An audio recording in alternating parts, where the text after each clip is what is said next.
Hello and welcome everybody.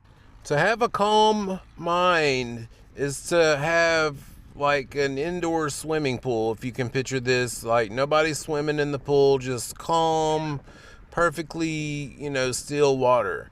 But what happens is our daily experiences that we have is almost like throwing rocks in there. Some are like pebbles, some are like big chunks, just splashing around the water, and it can even get like storm like conditions in there. Observing life and only reacting to what we need to is key, but it's not always easy. Obviously all the things that happen in life hit us with this energy. So the idea in the ancient teachings is to let this stuff go, let it pass through, feel the energy for what it is. But we make it personal. We don't look at the fact that there's 7 billion people or more on the planet, but we only have an issue with this one person, or this crazy thing just happened in my life. But we don't look at the entire universe is working in absolute precision all around us, from the sun sitting where it needs to set, and the clouds passing by, everything's going on. But we get caught up with this one circumstance in our life.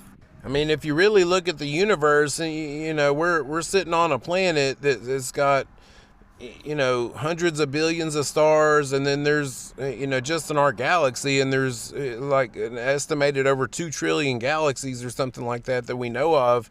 All this is going around. We're sitting here in the middle of nowhere, and we're just creating these problems, when we could be letting them go, having the Shakti flow through us more naturally as this happens. The more and more we let go, the more and more Shakti, good feeling, the divine flow flows through us. That's why, there's yogis on this planet that can literally sit breathless, just consumed with this blissful feeling, of the divine, because their minds are clear. They're a lot more clear than most people anyway. That's why they called letting go. Basically, you're going back to God. That's why they call it that, because you literally go back to the blissful feelings. Once we let go, it shows God how it feels to us, and then the divine can come through on the earth and work through our lives and fix the problems in our lives. But it's not until the other side truly knows how we feel about it before it can be fixed. And we'll go a whole lifetime, just letting this stuff add up. The key is, if you can find a way to be happy in life in your current situation, then the divine will come through and literally change your life for the better. I love y'all. See you later.